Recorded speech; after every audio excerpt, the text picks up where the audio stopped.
પાટણ જિલ્લામાં સ્થાનિક સ્વરાજ્યની સામાન્ય પેટા ચૂંટણી અંતર્ગત જિલ્લા પંચાયત, તાલુકા પંચાયત તેમજ નગરપાલિકાઓ માટે આજે શાંતિપૂર્ણ અને ઉત્સાહભર્યા માહોલમાં મતદાન પ્રક્રિયા શરૂ થઈ છે। વહેલી સવારે 7 વાગ્યાથી જ મતદાનનો પ્રારંભ થતા જિલ્લાના તમામ મતદાન મથકો પર મતદારોમાં નોંધપાત્ર ઉત્સાહ જોવા મળ્યો હતો। મતદારો સવારથી જ મતદાન મથકો પર પહોંચીને પોતાના મતાધિકારનો ઉપયોગ કરી લોકશાહીને મજબૂત બનાવવામાં સહભાગી બન્યા હતા। સાથે જ મતદાન કરનાર નાગરિકોએ અન્ય લોકોને પણ મતદાન કરવા પ્રેરિત કર્યા હતા, જેના કારણે જિલ્લામાં લોકશાહી પ્રત્યેનો સકારાત્મક માહોલ સર્જાયો છે। પાટણ જિલ્લામાં જિલ્લા પંચાયતની કુલ 32 બેઠકો તેમજ તાલુકા પંચાયતની કુલ 165 બેઠકો માટે મતદાન યોજાઈ રહ્યું છે।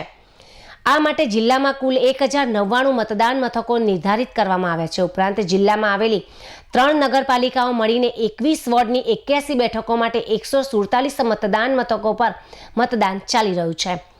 ચૂંટણી પ્રક્રિયા દરમિયાન કોઈપણ પ્રકારની ફરિયાદ અથવા માહિતી આપવા માટે જિલ્લા કક્ષાએ કંટ્રોલ રૂમ કાર્યરત કરવામાં આવ્યો છે। નાગરિકોને 02766 233400 નંબર પર સંપર્ક કરી શકે છે। જિલ્લા ચૂંટણી તંત્ર દ્વારા મતદાન પ્રક્રિયા સુચારુ અને શાંતિપૂર્ણ રીતે સંપન્ન થાય તે માટે જરૂરી તમામ વ્યવસ્થાઓ કરવામાં આવી છે।